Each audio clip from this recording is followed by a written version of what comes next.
I think the way we define right leadership is the core team that actually brings the vision to life. I mean, that's a very summarized way to talk about leadership, but I think it's such a broad definition. And if we break it down further, I think we are always looking for people who are well aligned with our vision, who actually embrace and live our values, and who are, and these are the people who are always willing to take ownership and drive the business forward. Welcome to Grow Think Tank. This is the one and only place where you will get insight from the founders and the CEOs of the fastest growing privately held companies. I am the host. My name is Gene Hammett. I help leaders and their teams navigate the defining moments of their growth. Are you ready to grow? A lot of things are very important for your business to scale and grow beyond where it is today, right? You've got to get the strategy right. You've got to line up your resources. You've got to get customers and partners all going in the right direction. You've got to make sure employees are heading in that same direction with everyone else and actually leading the way. And so I think a lot of leaders will get lost in all of the things that they're juggling. But here's what I do know. When you have the right leadership, you will have something special. The right leadership within your company will be able to foresee challenges that are down the road or coming your way and be able to navigate around them, navigate through them, create opportunities out of them. The right leadership will give you so many advantages, but many companies focus on so many other things. Maybe it's execution instead of leadership development. And I know at certain times and phases when your business, you've got to execute and you've got to bring in money. But most of the clients I work with, most of the people listening in aren't worried about bringing in the next client. They're worried about how do we develop our people to be the leaders we really need them to be. So our special guest today is CEO of Rapidops. It is Jayesh Mori. And we had a great conversation about having the right leadership, what that really means, and what are the core elements that we talk about. One of the things he talks about today is values. And we didn't go deep into it, but what he talks about, how they use values sprinkled out through this, you'll realize how important values are to having the right leadership and having the right people aligned together. Now, all the other things inside of this are really a bonus for you because I really enjoyed this conversation with Jayesh. But let me ask you this question. Are you considered someone who has a system for leadership development? Meaning, you know that when you have someone that has potential for leadership, they know exactly where they're going to get the training, they're going to go through all this stuff. Well, no matter what, if you're looking to take your leadership development into and make it a system across the company and make it a competitive advantage against your peers, against anything else that you're facing out there, then I'd love to talk to you about what's going on there. We have some leadership development options. We may be a great fit for you. We may not be because of the way we structure this, because we structure it specially. We have an implementation focused. I can go into the details of what that means, but that's the reason why we get great results with our leadership development program. If you want to have a conversation with me about that, just go to my website, genehammett.com, schedule your call. Let's talk about your company, what's really going to make the most impact in growing your business, and let's really serve you that way. If it's leadership development, happy to share with you what we know and give you everything we can. And if there's a chance to discuss the opportunities to work with our leadership development programs and teams, then we'd love to talk about that down the road. But just go to genehammett.com, schedule your call. I'd love to talk to you about leadership and leadership development when you're ready. Now, here's the interview with Jayesh. Jayesh, how are you? I'm good, Gene. How are you? Fantastic. I want to talk about leadership with you, but we're going to go into that in just a little bit later. I'd love you to tell us about your company, made the Inc. list recently and made it multiple times. Tell us about Rapidops. Absolutely. And it's my pleasure to be here, Gene. And thank you for this amazing opportunity to talk to fellow leaders and share our learnings. So a little bit about Rapidops. We are one of the fastest growing digital transformation, innovation, and analytics company in the US. And as you have rightly mentioned, this is actually our third year being on the Inc. 5000 list. So we have been experiencing rapid growth in terms of our business, in terms of our team, and especially with the rise of digital adoption due to COVID. The business has been absolutely fantastic. And this is where we are seeing tremendous opportunities, even for coming years. Now, do you guys build mobile apps and other applications for businesses?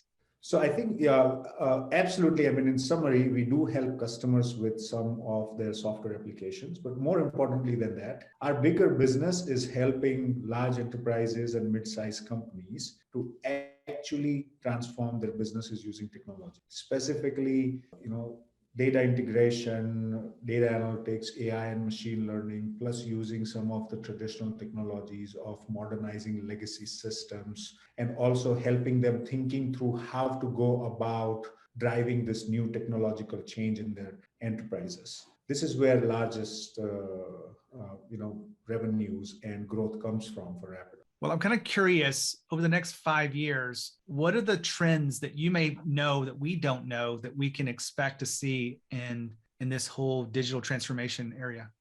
Absolutely. I think in a nutshell, I think a lot of these trends that people were talking about in 2019, and they were thinking that they have a decade to adopt to these trends, which COVID has actually turned it around. And now they have to adopt to all of these trends in less than 24 months, because the only way the world knows now is digital. But if you talk about some of the key trends that we see is definitely e-commerce is on rise across the board, specifically in B2B segment, because this is the segment that has been traditionally, run by ERP systems and relationships. But e-commerce is the new way forward for them.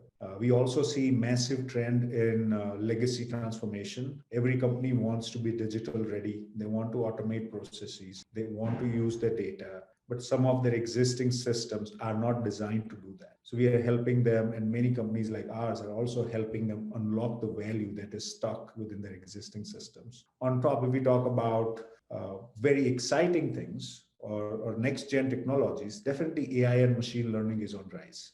Every company wants to deliver personalized experiences. They want to automate some decisions because that's where a lot of the resources and delays happens. And AI and machine learning is a perfect technology for that. We see massive trend in there. There's definitely adoption of AR and VR in certain fields to create augmented experiences. One of the trends that I am super excited about personally is also blockchain technologies. While there aren't many out-of-box use cases yet that we see in our real life, but it has a potential to transform the industries altogether the way we know them. These are some of the key highlights that we see in our customer base. Well, I appreciate looking at the trends. We could probably talk all day long about digital transformation and some of the things you're seeing, because it's just fascinating to me, given my background in e-commerce and application development. But we really came here to talk about what has it really made the impact on you growing your company, Rapidops, to where it is, making the list 3 times. You talked about having the right leadership. Now, that's a big loaded phrase, but let's start unpacking. What is the right leadership to you? I think definitely at Rapidops, I think the way we define right leadership is the core team that actually brings the vision to life. I mean, that's a very summarized way to talk about leadership, but I think it's such a broad definition. And if we break it down further, I think we are always looking for people who are well aligned with our vision, who actually embrace and live our values, and who are, and these are the people who are always willing to take ownership and drive the business forward. These are some of the key tenets that we look for in our own leadership. And obviously, along with these key traits that we care about at our company, we always look for the leadership qualities, like being able to hire right people, being able to motivate people, and really developing them as leaders themselves too. These are the key qualities that we look for when it comes to right leadership. And as you know, as you would attest to this, Gene, without the right leadership, there's no business. One person is not a company. That's just an individual contributor or individual professional. It's not a business, And when you have a leadership, you can actually build a scalable business that can grow really, really fast for years and years to come. Jayesh just talked about ownership. Now, I've done episodes, I've shared data with you, but let me give this to you. When I talk to leaders about what they wanted most out of their employees,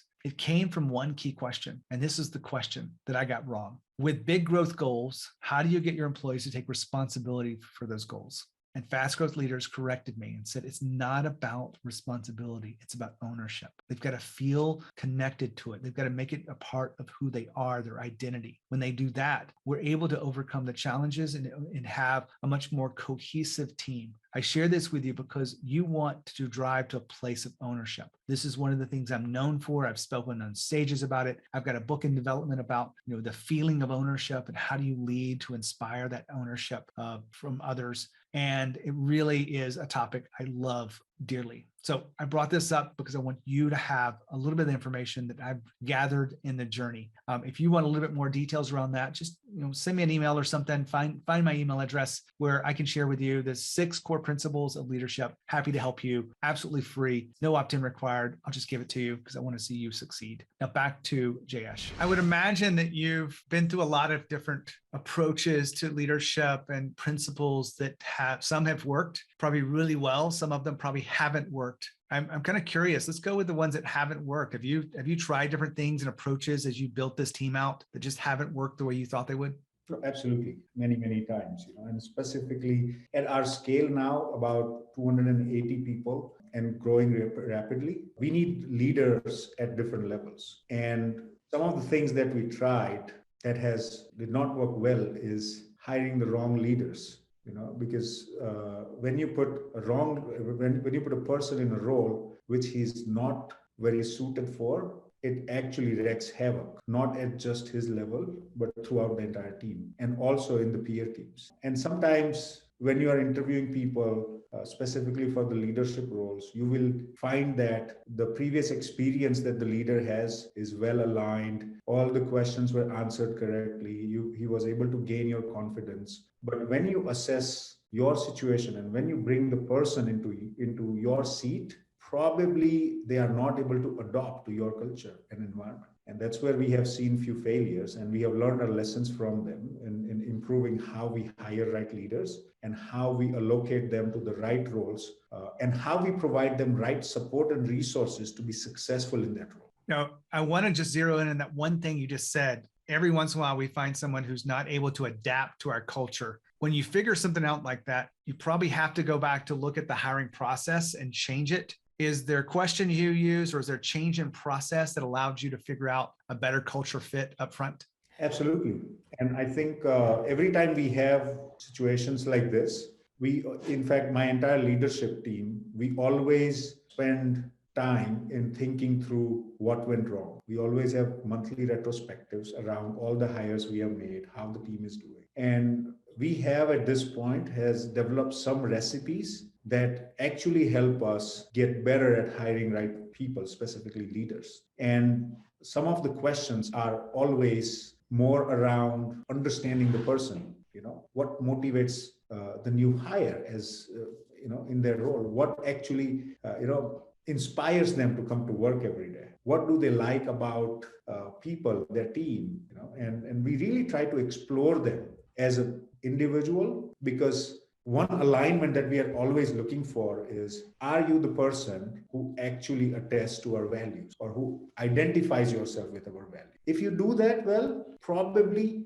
you will end up succeeding at Rapidops. And there is just no single question that you can ask to explore this. And for that reason, we actually changed our interview process to have multiple people interviewing for different aspects of personality, specifically for the leadership interview. It's super important for us to get multiple perspectives, because I, as one individual, can be wrong in my judgment of a new person. But when you had 4 different people having the exact same experience, there's a high chance that you are not going to be wrong, or at least you will be more right than what you would be yourself. I got to ask this because I think a lot of entrepreneurs are overly optimistic, and I'll have to raise my hand up like that. Would you say that you're optimistic? Oh, yes. I think not be an entrepreneur if you're not optimistic. You always have to have a better vision of the future, right? And that's got to throw a wrench into the whole concept of hiring the right person, because if you're overly optimistic, you almost see everyone as a good fit for this. You're like, oh, they can shift or they're change, or, you can see advantages to something that might be out of alignment. Whereas you're having other people in your team also look at this. They're not quite as optimistic. Like my wife will say she's a realist. And we joke about it from time to time, but she's much better at determining whether someone's a fit for our company than I am. Are you noticing the same thing for you? Absolutely, every single time. Because yes, I'm optimistic for sure, but you do get some things right yourself, and then that's the reason you want this checks and balances. That's why I think I like the leadership team that does not agree on everything, and that's what I openly promote at our company. And we do have some folks on the team. They are they will have opinions that are very different than mine on occasions, but they are right sometimes, and I'm happy that I'm wrong, on some instances, because just like you said, I always feel like, yes, this will be a great fit. He brings a lot of energy to the conversation, to the table, and maybe he will bring the change that we want. But the other person is like, well, I think this, and this does not feel right to me. And then it forces you to think again. Now, Jayesh just said that he encourages his executive leadership team to openly disagree. I call this healthy disagreement. Actually, I don't call it that. Patrick Lencioni created a book called The 5 Dysfunctions of a Team. And that book highlights what healthy disagreement is and why it's so important. When it's absent, you've got things that are really probably falling apart. You want to make sure that you have healthy disagreement. I love this book. It's one of my favorite leadership books out there. The way it's written, the parables and the principles behind it are timeless, and it really is going to help you be a better leader. Now, it's not one of my own books, but I share a lot of content here that's not my own. I want to help you be the best leader you can be. So check out that book if you want to look at what disagreement looks like across your company. Take care, and back to the interview with Jayesh. You just said something that I think is pretty interesting. I have conversations quite often with my clients about disagreement within the leadership team and really across the company. And I have to say this a lot, that healthy disagreement is actually a benefit of your company and how you guys engage and how you guys are able to support each other. How have you gotten your team to really accept that healthy disagreement is good? Great question. I think one thing that I fundamentally believe is if we agree on everything, probably one of us is not needed, because there is always same answer that is coming from two people, right? Yes. And this is one big thing that I always push our leadership team on is, be open about your ideas. In fact, this is where we have taken so much time in defining the right values. And one of the value that I always push my entire leadership team on is be bold. Don't be afraid of sharing ideas. If you think you have a big idea, share it. If you think you have a disagreement, share it. Not just my leadership team, but our entire company. Anybody can reach out to anybody and share their ideas. Because you have to create that cushion that disagreeing does not mean punishment. It does not equal to punishment or some kind of, negative impact that is coming to your career. And when people start feeling that comfort zone or feeling comfort in disagreeing with people, they will start voicing their opinion more openly. This helps you a lot because just this practice allows us to uncover issues before they become big problems for the company. And another practice that we have in the leadership team is, we are always making sure that we, get together and look at the idea or problem from a lot of different perspectives.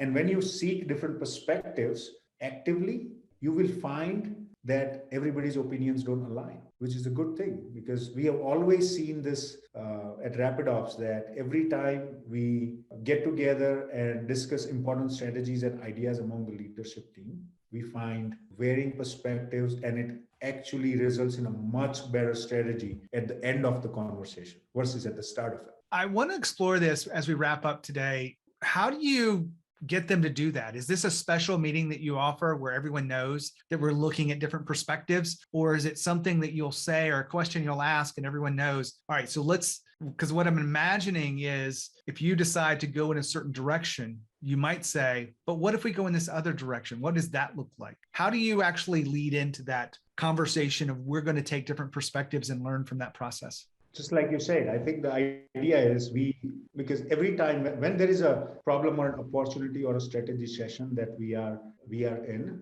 there is definitely a starting point. For example, how we are going to, let's say, double our growth in 2022. We propose certain ideas, and then we start probing or start asking the questions to the entire team. And some of the questions that we ask is this the right, let's say, is this the right campaigns we should run? Or what challenges do you guys see if we try to approach this opportunity with this specific execution strategy? And when you ask open-ended questions and listen to people, you always find a lot of different perspectives. So this has been something that, I think my team now calls it problem analysis. Because every time we are discussing strategy or opportunities, what we are actively seeking is what can be the problem that we are not seeing, or what is something that we are missing. And as we get together and start thinking about it actively, we always find something that we haven't thought of, and we address it before it comes and hurts our plans and strategy. Jayesh, I want to go one more question deep with you. You've talked a number of times about values. I've talked about it on the show. We've done episode after episode after episode. And I'm kind of curious, what is a unique way that you're using values on a day-to-day basis or a week-to-week basis that you feel like makes the most impact for your team? I think number one thing we have, as you know, Gene, the values are, at many enterprises, they are just like nice looking posters on the wall. And they expect that people will behave in a certain way. But that's not the way it works in reality. If the top leadership is not living the values and not making decisions based on those values, I don't think anybody at the company is going to follow them. That's number one thing we do every day. And these values are something that you cannot just make it up because they just look good, right? Like words like integrity and honesty, these are just basic characters or I would say character traits that you look for. Those are not values. They're part of value. The value should be something that the entire leadership team actually believes in and stands for day to day. That is number one thing that we make sure at Rapid. And we live by it. Some of these values are something that we always cherish when employees are following it. And we always course correct when we see that people are not living those values or they are moving away from it. I'll give you an example. I think it might be more interesting. We are working on a client project recently. It was an opportunity to win a massive multi-million-dollar deal. And my team, sales team, was working along with me on that project. And a few days later in the opportunity, we get an email from one of the consultant who was running the sourcing process at a prospect. And the email had few other people copied on it, and there were names like Salesforce and Adobe, and these are the companies we were up against competing. So one of my new sales rep comes to me and he's like, I can see the nervousness on his face that how are we going to win against these big giants? We are comparatively smaller to them. And my answer to him was, yes, they can be bigger, but they are not more hungrier. And staying hungry is one of our value. And I'm like, let's be bold.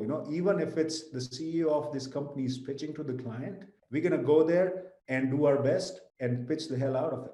And we did, and we won, which is amazing, but instances like this are the best ways to actually coach your people on the values or help them feel that you are living the value, and they can also identify to it. I know it was a longer answer, but I want to make sure you have a context to it. No, it's perfect. I've been gathering these together because I'm writing my next book. It's really around values and about how they're leveraged. So you're feeding into my data around this, how important they are and how to truly operationalize them and live them through the different aspects of business. So thank you for being here. I really appreciate you sharing with us about having the right leadership and all of your wisdom. Absolutely. It was my pleasure, Gene. Appreciate the opportunity. Wow, what a great interview. I love having these conversations with people that are on the front lines, in the trenches, that are leading powerfully. Jayesh talked about values many times throughout this, and hopefully you picked up on how important they are to aligning people together. If you want to make sure that you avoid having people that aren't a culture fit, well, you want to make sure you have values so that you are bringing them in under the right context, and you can actually manage people to those values, and you can make decisions based on them. We also look at some of the other aspects of having the right leadership, and that really is a powerful conversation today. So I'm going to leave you with this. If you're unclear about having the right leadership, maybe there's a difficult conversation that you are avoiding, and you know that you've got to have this conversation. One of the things I do especially is to be able to sit down with you and go over exactly how to prepare for that difficult conversation, how to shift your mind to the right things, give you some of the tools that we use with our paying clients. I'm happy to give them to you for free, but all you have to do is go to genehammett.com and schedule a call and put in there difficult conversation is what we're going to talk about. And I know that means that we're going to give to you something very special, prepare you for that next conversation, and that's absolutely free to you. Just go to genehammett.com and schedule a call. I love helping leaders just like you. When you think of leadership and you think of growth think Think Tank. As always, think of courage. We'll see you next time.